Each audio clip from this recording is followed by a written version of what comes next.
வணக்கம் ஃப்ரெண்ட்ஸ். லட்சுமி அம்மா அவர்கள் எழுதிய மிதிலா விலாஸ் அத்தியாயம் 27. அன்று காலை சமையல் கட்டின் தாழ்வாரத்தில் சாவகாசமாக உட்கார்ந்து கொண்டிருந்த தர்மாம்பாள் கல்யாணத்திற்கு என்ன விதமான பட்சணங்கள் தயாரிக்க வேண்டும் என்பது பற்றி கோமதி அம்மாளிடம் சர்ச்சை செய்து கொண்டிருந்தாள். கிடைக்க ஒரு சம்பந்தம் தனக்கு கிட்டியிருக்கிறது என்ற ஆனந்தத்தில் மூழ்கி போயிருந்த கோமதி அம்மாள் தர்மாம்பாளின் அபிப்பிராயம் எதற்கும் மறுத்து கூறவே இல்லை. எல்லாவற்றிற்கும் அப்படியே செய்தால் போச்சு, ஆகா பேஷ், சரியான யோசனை தான் என்று தலையை அசைத்து கொண்டு ஆமோதித்த வண்ணம் இருந்தாள். தடை எதுவும் கூறாது தனது எல்லா யோசனைகளையும் கோமதி ஏற்றுக்கொள்வதைக் கண்ட தர்மாம்பாள் உள்ளம் பூரித்து போய் மிகவும் குதூகலத்துடன் விவாகத்தை எப்படி சிறப்பாக நடத்த உத்தேசித்திருக்கிறாள் என்பதை பற்றி விரிவாக எடுத்து சொல்லி கொண்டிருந்தாள்.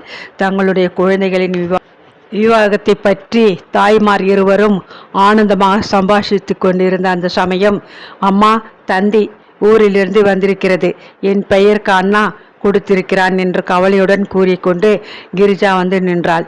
தந்தியா, என்னவாம் என்று அலறிய கோமதி அம்மாள் உடலெல்லாம் பதற திடுகிட்டு எழுந்து நின்றாள். கல்யாண தேதியை நிச்சயம் பண்ண அண்ணா புறப்பட்டு வருவதாக தந்தி கொடுத்திருக்கிறாராக்கும் என்று சாவதானமாக கேட்ட தர்மாம்பாள் கிரிஜாவின் முகத்தை ஆவலுடன் பார்த்தாள். மிதிலா விலாஸ் கம்பெனியின் மனைவியான அவளுக்கு தந்தி, அவசர தபால்கள் முதலியவை சர்வ சகஜமான விஷயங்கள். ஆகையினால் தந்தி என்ற வார்த்தை அவளை சிறிதும் திகைக்க வைக்கவில்லை. ஆனால் கோமதி அம்மாளுக்கோ அப்படியல்ல. தந்தி என்ற வார்த்தை அவளது உடலை நடுங்க செய்தது. கிரிஜா பதில் கூறும் முன் ஆவியை சோர்ந்து ஒடுங்கிவிடும் போல் கோமதி அம்மாளின் உடல் பயத்தால் பதறியது.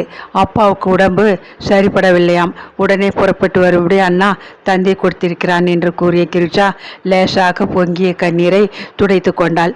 மகள் தன் கரத்தில் கொடுத்த அந்த தந்தியை வாங்கி கொண்ட கோமதி அம்மாள் அதை பிரித்து படிக்க கூட முயற்சிக்கவில்லை. தடால் என்று தூணை பிடித்து கொண்டு கீழே உட்கார்ந்து விட்டாள். கல்யாணம் நெருங்கி வரும் சமயத்தில் இப்படி ஒரு சோதனையா கடவுளே என தனக்குள்ளே எண்ணி மனம் புழுங்கிய அவள் அவளது கண்களில் நீர் பொங்கி கன்னங்களின் மீது தாரி தாரியாக வழிந்தோடியது. கண்ணீர் விட்டு தாயாரும் பொண்ணும் கலங்கி அழுததை பார்த்து கொண்டு தர்மாம்பாவால் வாழாதிருக்க முடியவில்லை. கோமதி அம்மாளையும் கிரிஜாவையும் முறையே தேற்றிய அவள் கோமதி ஊருக்கு செல்வதற்கான ஆயத்தங்களை செயலுற்றாள்.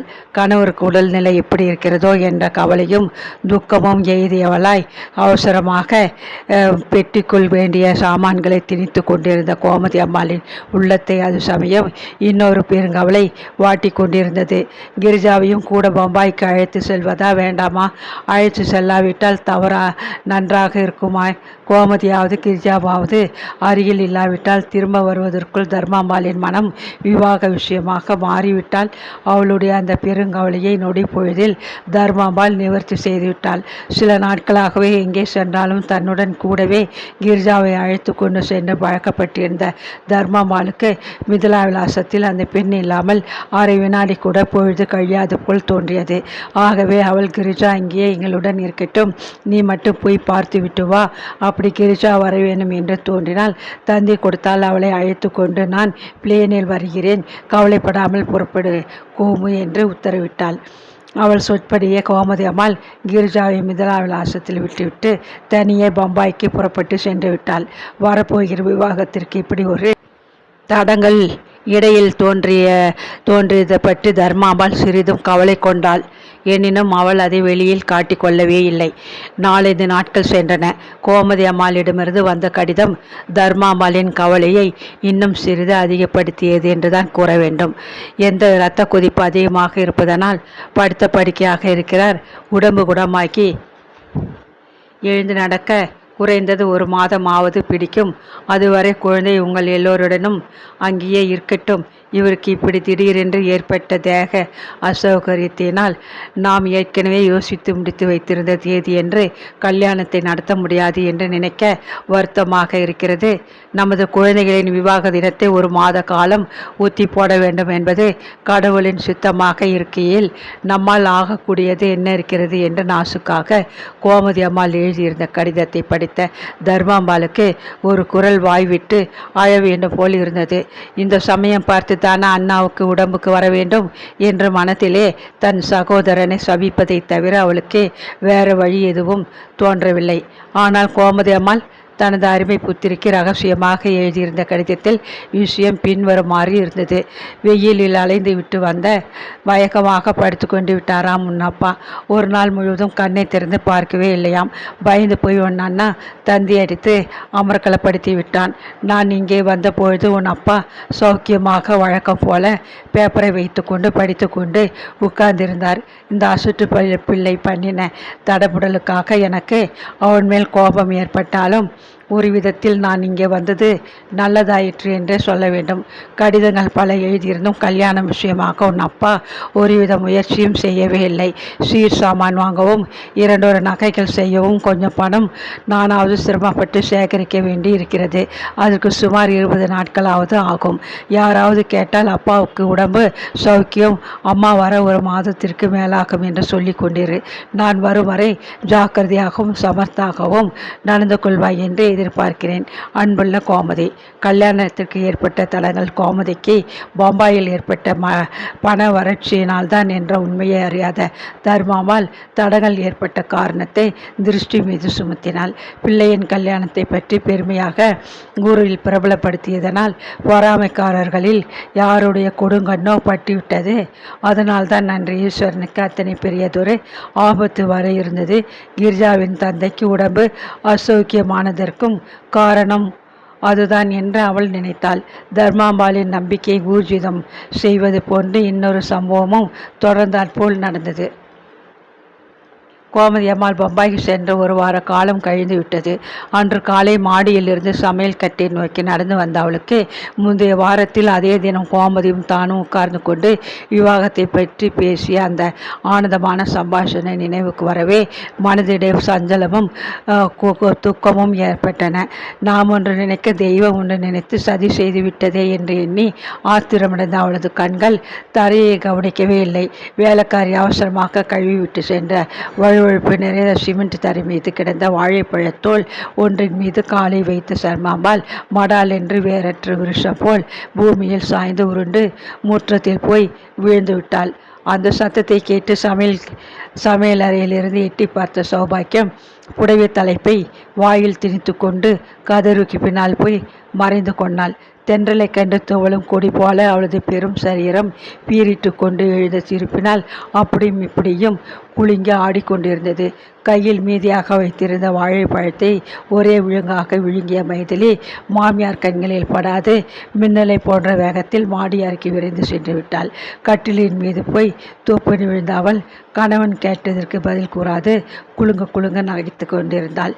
தான் எரிந்த வாழைப்பழத்தோல் காரணமாக வழுக்கி விழுந்த மாமியார் மீது அவளுக்கு கிஞ்சித்தும் இரக்கம் தோன்றவே இல்லை. வேதனை தாளாது சிரமப்பட்டு எழுந்து உட்கார்ந்து கொண்ட தர்மாம்பாள் இடுப்பை பிடித்து கொண்ட வண்ணம் சுற்றுமுற்றும் பார்த்தாள். கையில் புஷ்ப கூடையின் தோட்ட கதவை திறந்து கொண்டு உள்ளே வந்த தேவகியை கண்டதும் அவளுக்கு ஆத்திரம் பற்றி கொண்டு வந்தது. சனியன் பிடிச்சவளே, தின்று தொலைச்ச பின் தோலை தூக்கி தூர எரிஞ்சிருக்கப்படாதா? வழியிலே வேண்டும் என்று போட்டு வச்சு என் காலை ஒழிச்சியடி என்று பல்லை கடித்து கொண்டு கத்தினாள்.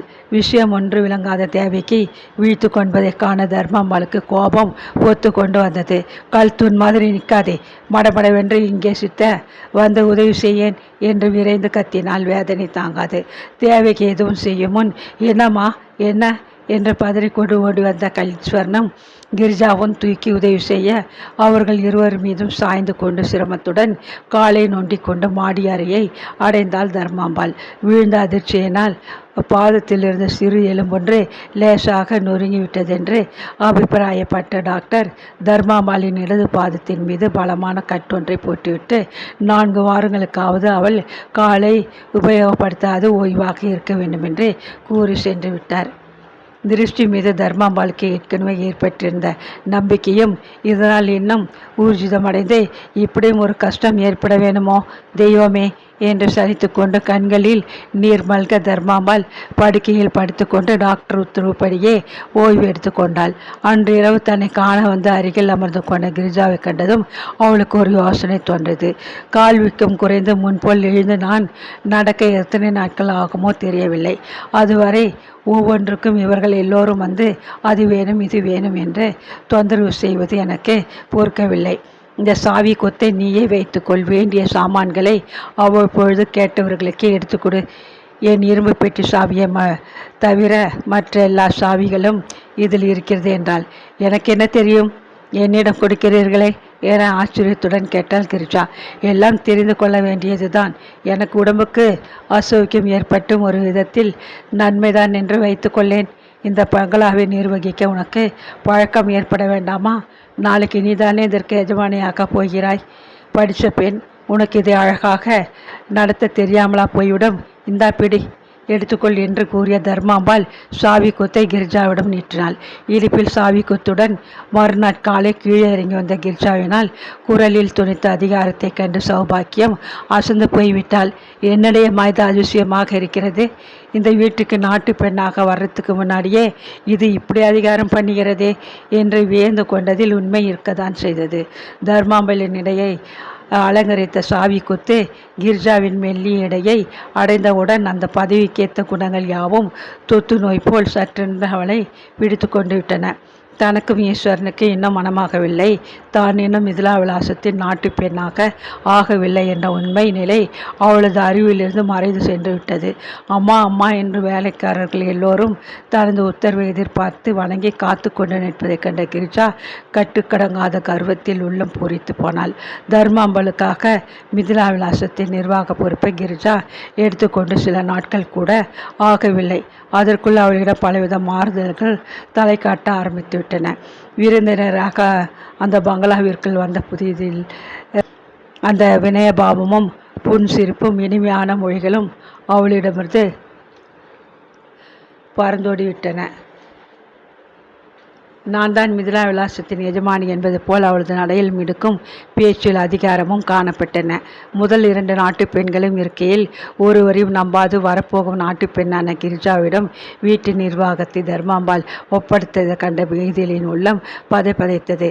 தன்னை கூட லட்சியம் செய்யாத ராணி போல் மிதிலா விலாசத்தில் அதிகாரம் செய்து கொண்டு உலாவி வந்த கிரிஜாவின் கர்வத்தை கண்டு மனம் கொதித்த மைதிலி தனது உணர்ச்சிகளை வெளிப்படையாக காட்டிக்கொள்ள வழியின்றி தவித்து கொண்டிருந்தாள். அத்தியாயம் 28. ஈஸ்வரனுக்கு கூட கிரிஜாவின் மனப்போக்கு மிக அதிசயமாகத்தான் இருந்தது. எப்படி ஏற்பட்டது, ஏன் இப்படி மாறிவிட்டாள் என்றெல்லாம் சிந்தித்து முடிவு செய்ய முடியவில்லை. என்றாலும் ஒன்று மட்டும் அவளால் புரிந்து கொள்ள முடிந்தது. கிரிஜா முன்பெல்லாம் போல் இல்லாமல் அவனிடம் அதிக உரிமை பாராட்ட ஆரம்பித்தாள். சந்தர்ப்பம் கிடைத்த பொழுதெல்லாம் ஏவலுக்கு அடிபணியும் அடிமையை போன்று அவனை அடக்கியாள ஆசைப்பட்டாள். இதை பற்றி கிரிஜாவை குறை கூறி பயனில்லை. கோமதி அம்மாள் பம்பாயில் இருந்தால், தர்மாம்பாள் ஓய்வாக படுக்கையில் இருந்தாள். இவர்கள் இருவரும் அருகில் இல்லாததனால் கடிவாளத்தை அறுத்து கொண்டு ஓடும் குதிரையைப் போல் அவளது உள்ளத்து உணர்ச்சிகள் யாவும் அடங்கப்படாது வீறிட்டு கொண்டு தாராளமாக வெளித்தோன்ற ஆரம்பித்து விட்டன. செல்வத்தின் சுகத்திலே அருமையாக வளர்க்கப்பட்ட ஈஸ்வரனுக்கு கிரிஜா எதிர்பாராத அளவு பொறுமை இல்லாதிருந்ததில் ஆச்சரியமில்லை. கிரிஜாவை அவன் காதலித்தது வாஸ்தவம். ஆனால் அந்த காதலுக்காக கதைகளில் வரும் வீரர்களைப் போல் நெருப்பிலே பாய்ந்து நீரில் மூழ்கி ஆகாயத்திலே பறக்க அவன் தயாராக இல்லை. காதல் என்ற காரணத்திற்காக தன் மதிப்பையும் கௌரவத்தையும் தியாகம் செய்து அடிமையிலும் அடிமையாக மாற சிறிதும் விரும்பாத அவனுடைய கர்வம் மிகுந்த உள்ளம் எதிர்த்து புரட்சி செய்தது. தர்மாம்பாள் ஓய்வாக படுக்கையில் படுத்துக்கொண்டு 3 வாரங்கள் கூட பூர்த்தியாகவில்லை. அதிகாரத்தை கையில் ஏற்றுக்கொண்டு கர்வம் தளித்தெறிக்க தெரிந்து கொண்டிருந்த கிரிஜா அந்த குறுகிய காலத்திற்குள் பல தடவைகள் ஈஸ்வரனுடன் மனசாபப்பட்டு கொண்டு விட்டாள்.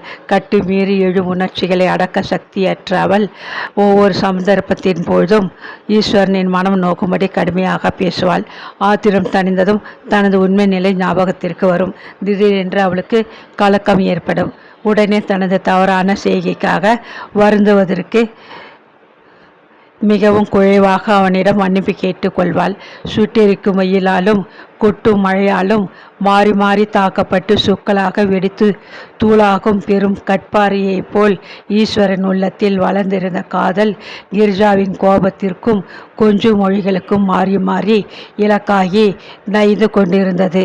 சுருங்க கூறின், ஈஸ்வரன் கிரிஜாவை காதலித்தான்.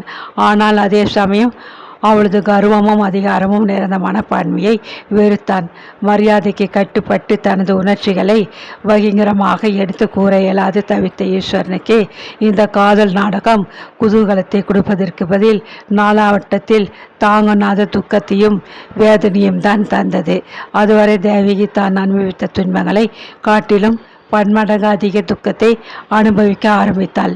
தர்மாம்பாள் படுத்திவிட்ட தினத்திலிருந்தே தேவகியின் நிலைமை பயங்கரமாக மாறிவிட்டது. தனது பாத எலும்பு நொறுங்குவதற்கு தேவகியின் அஜாக்கிரதை காரணம் என்று பூர்ணமாக நம்பிய தர்மாம்பாளின் ஆத்திரம் அடங்கவே இல்லை. ஆகையினால் எத்தனை பொறுமையுடன் மாமிக்கு சுசுரூஷைகள் செய்தாலும் ஏதாவது தவறு கண்டுபிடித்து தேவகியை கடிந்து கொண்டேதான் இருந்தாள். மாமிக்கு சுசுரூஷை, மாமாவுக்கு சுசுரூஷை, சமையல்காரிக்கு உதவி, மதனிகளின் வேண்டுகோளுக்கு கீழ்ப்படிதல் என்று ஓயாது வேலை செய்த தேவகி அழுத்து வாடி போனாள்.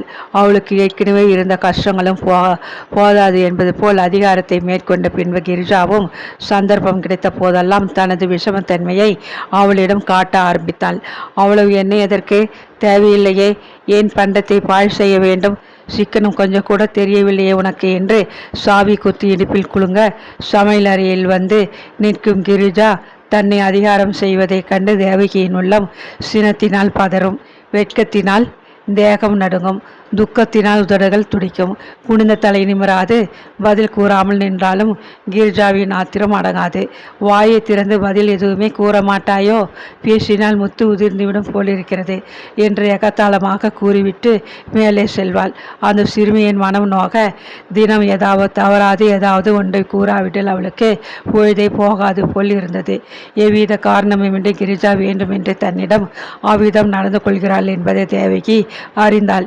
எனினும் அதை பற்றி அவள் யாரிடமும் குறை சொல்லி கொள்ள முடியவில்லை.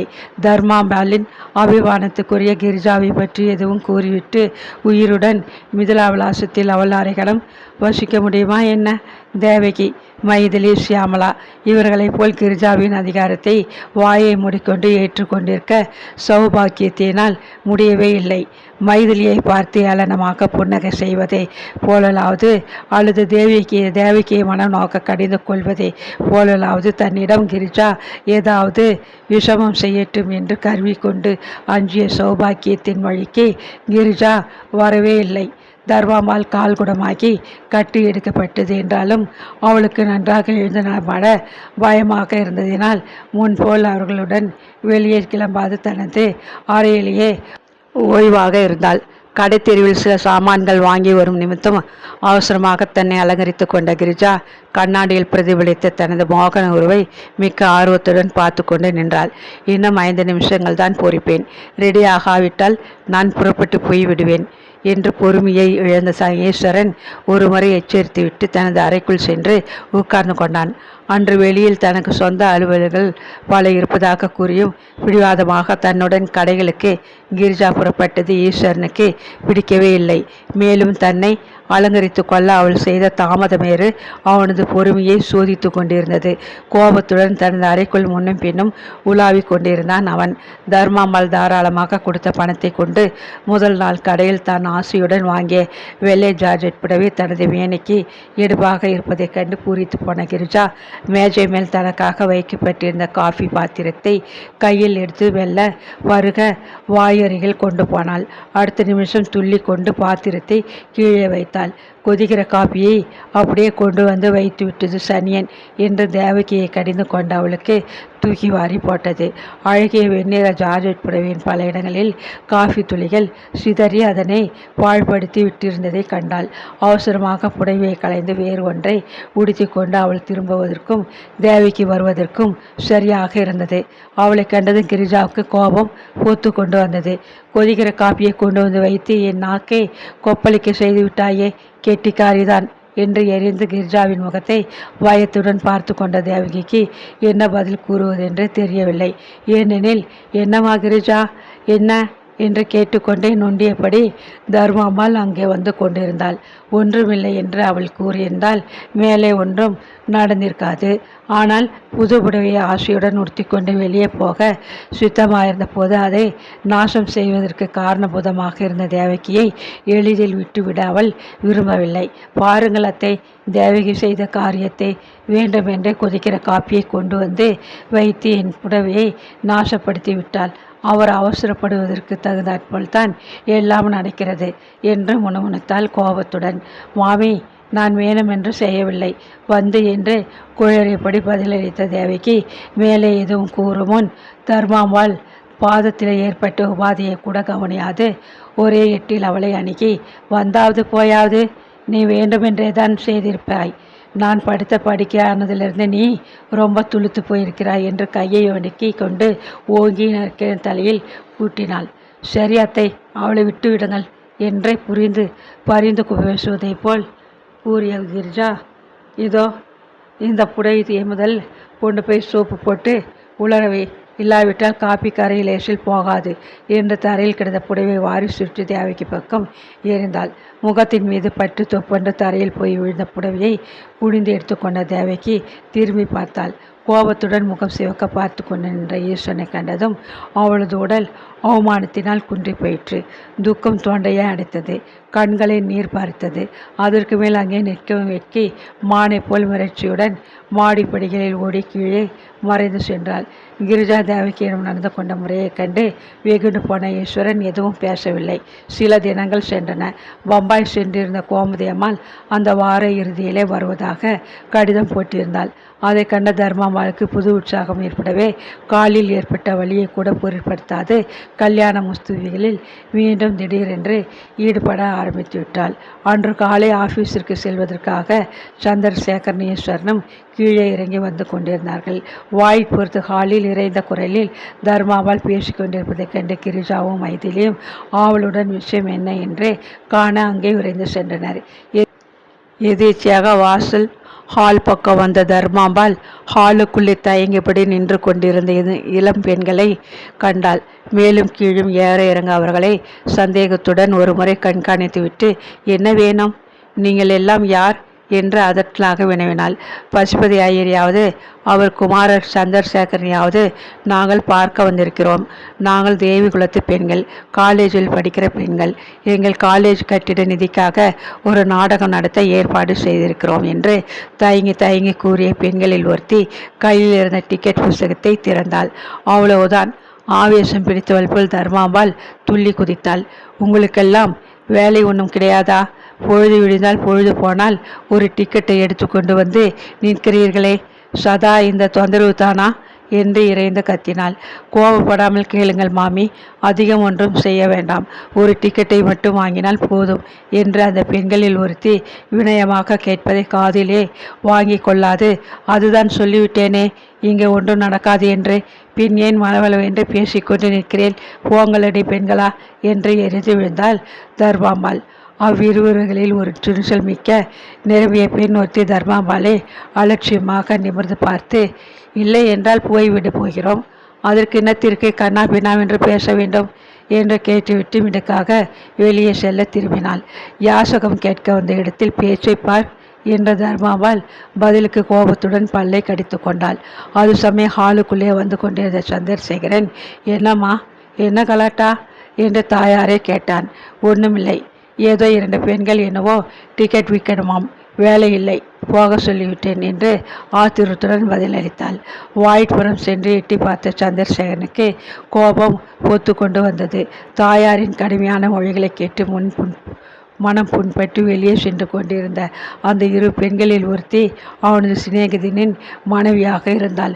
ஓஹோ, நீங்களா வாருங்களேன் என்று ஓடிச் சென்று அவளை வருந்தி அழைத்தும் கூட, பரவாயில்லை மிஸ்டர் சந்திரசேகரன், சௌகரியப்பட்டால் பிறகு வருகிறேன் என்று கூறிவிட்டு சென்று விட்டாள்.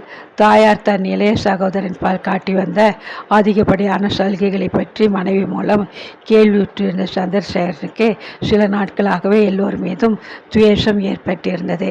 தாயாரின் அசட்டு செய்கையினால் தனது நண்பனின் மனைவி மனம் புண்ணாகி சென்றால் எண்ணி எண்ணி வெகுண்டாவனால் அன்று தனது கோபத்தை கட்டுப்படுத்தவே முடியவில்லை.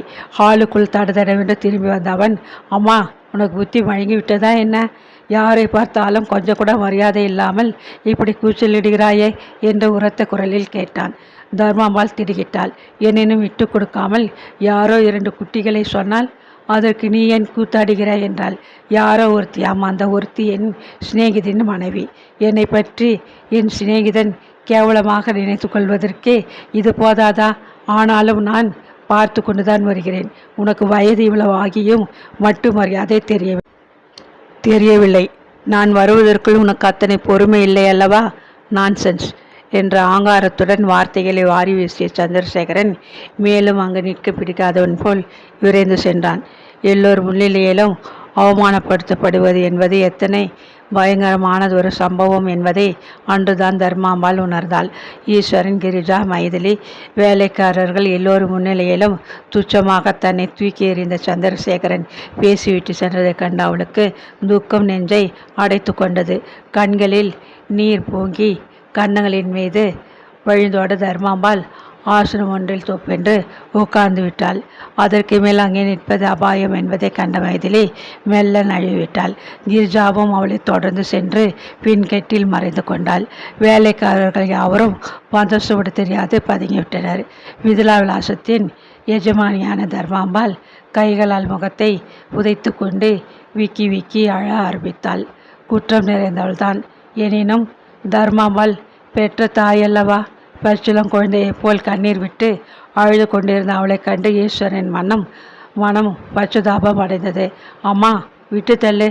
எண்ணத்திற்காக இப்படி அழுகிறாய்? எழுந்திரு என அன்புடன் தேர்தல் மொழிகள் கூறினான். ஈஸ்வரன் கருத்தை கெட்டியாக பிடித்து கொண்ட தர்மாம்பாள், சந்துரு பேசினதை பார்த்தாயா? இப்போ என்னை அவமரியாதை பண்ணினவன் பிற்காலத்தில் என்னவெல்லாம் பண்ணுவானோ என்று திணறிக்கொண்டு ஓவென்று அழுதாள். அவள் அப்படி பண்ணுவதை நாங்கள் எல்லாம் பார்த்து கொண்டு பேசாமல் இருப்போமா என்ன? அசட்டுத்தனமாக பேசாதே என்று கடிந்து கொண்ட மைந்தன் பல தேர்தல் மொழிகள் கூறி மெதுவாக அவளை வாடிக்கு அழைத்து சென்று அவளது அறையில் சேர்ப்பித்தான். மீண்டும் கீழே இறங்கி வந்த ஈஸ்வரன் அவசரமாக வெளியே செல்ல புறப்பட்டு கொண்டிருந்த சகோதரனை வாயிற்புறத்தில் சந்திக்க நேர்ந்தது. ஆமாம் சந்துரு, அம்மாவுக்கு மரியாதை தெரியவில்லை என்று குற்றம் கண்டுபிடித்தாயே. உனக்கு எவ்வளோ மரியாதை தெரிந்தது? பலர் முன்னிலையில் அப்படியா பேசுவது என்றான் சினம் பொங்கும் குரலில். அது என் விஷயம். இதில் தலையிட உனக்கு ஒருவித உரிமையும் இல்லை. உன் காரியத்தை பார்த்து கொண்டு போ. நானும் கிடைக்கிறது என்று பார்த்தேன். இந்த வீட்டில் நடக்கும் அக்கிரமங்களுக்கு ஒரு முடிவு ஏற்படாமலா போகிறது என்று உக்கிரமாக்க கூறிய சந்திரசேகரன் படீர் என்று காரின் கதவை சாத்திவிட்டு காரை திருப்பிச் சென்றான். சந்திரசேகரனிடம் திடீரென்று காணப்பட்ட அந்த திவேஷ மனப்பான்மை ஈஸ்வரனுக்கு புரியாத ஒரு புதிராக இருந்தது. வெகு நேரம் அண்ணன் சென்றதைக்கே பார்த்து கொண்டு பிரமிப்புடன் நின்ற அவன் பின்னால் காலடி சத்தம் கேட்டு திரும்பி பார்த்தான். அண்ணனரை போட்டுக்கொண்டு வந்து நின்ற கிரிஜா இன்று காலையில் விழித்த முகம் நல்ல முகம் இல்லை போலிருக்கிறது. அண்ணா ஒரு பங்கு கோபித்து கொண்டால் நீங்கள் 2 பங்கு கோபித்துக் கொள்கிறீர்கள். அவருடன் வீண் சண்டை எதற்கு? அவர் சொல்லி குற்றமே இல்லை. அத்தகைய சில சமயங்களில் மரியாதையே தெரியவில்லை. பெண்ணாய் பிறந்தவர்களுக்கு இவ்வளவு கோபமே ஆகாது என்றாள். படீரென்று அவளது அழகிய கன்னத்தில் ஓங்கி ஒரு அறை வைக்க வேண்டும் போன்ற ஈஸ்வரனுக்கு கோபம் ஏற்பட்டது. அவளது குணத்தை பிறர் வர்ணிக்க தேவையே இல்லை, எனக்கு தெரியும் என படபடப்பாக பேசிய ஈஸ்வரனுக்கு கிரிஜா மீது அது சமயம் வெறுப்பு தான் ஏற்பட்டது. அண்ணாவின் மொழிகளாலும் கிரிஜாவின் விஷமமான வார்த்தைகளாலும் மனம் புண்பட்டு போன அவன் ஆஃபீஸிற்கு போக இச்சையின்றி மேலே சென்றான். அழுதழுது தர்மாம்பாளுக்கு தலைவலி கண்டிருந்தது. தாயின் அறைக்குள்ளே சென்று மீண்டும் அவளை சமாதானம் செய்ய எண்ணி அங்கு சென்ற ஈஸ்வரன் ஒரு அற்புத காட்சியை கண்டான். தனது மடி மீது தலையை வைத்து படித்திருந்த தர்மாம்பாளின் நெற்றியிலே மருந்தை தடவி கொண்டிருந்த தேவகியின் அந்த தோற்றம் என்ன அவனுக்கு விவரிக்க முடியாத ஒரு ஆனந்தத்தை கொடுத்தது.